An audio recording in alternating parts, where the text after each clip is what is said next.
This chapter begins by picking up on the story of how the 12 tribes of Israel came to be born. And true to form in the story of our ancestors of faith, it's not exactly a tale of upright living and moral purity. First, following the example of her grandmother Sarah, Rachel gives Jacob her servant girl Bilhah so she could bear children for Rachel, so Jacob could have children through Bilhah. Then Leah answers in kind by lending her handmaid to Jacob as well. And then in a weird and somewhat comical story, Leah hires Jacob from Rachel by giving her son Reuben's mandrakes to Rachel. And mandrake was believed to be an aphrodisiac fruit that would increase fertility. So there's a bit of comedy to that story. Then finally, in the end, we're told that God remembers Rachel and gives her a son, Joseph.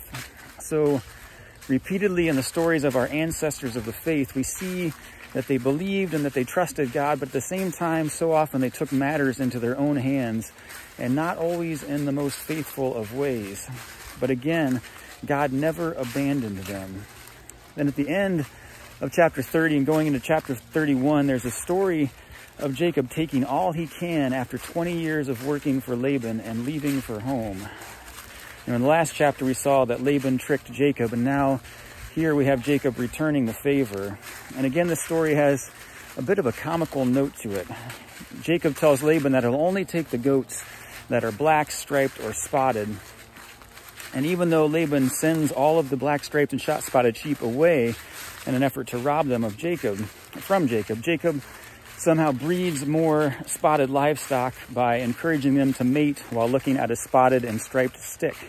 So eventually Jacob sneaks off with all of his livestock and goods.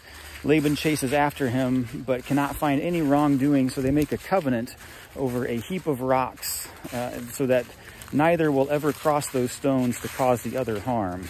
Now, the comedy in this story comes that somehow Jacob uses sticks to breed spotted sheep and goats, which in an agricultural society people would have known was nonsense. But more so, there's comedy in the fact that they're poking fun that Laban is an Aramean, and Arameans were often Israel's rival or their foil in Scripture.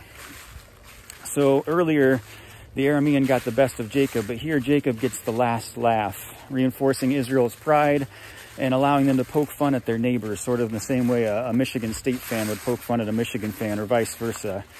But again, through this story, over and over again, we see that God does not abandon God's people, but God remains true to that promise that he gave to Abraham so many years ago, which is now being lived out through Jacob.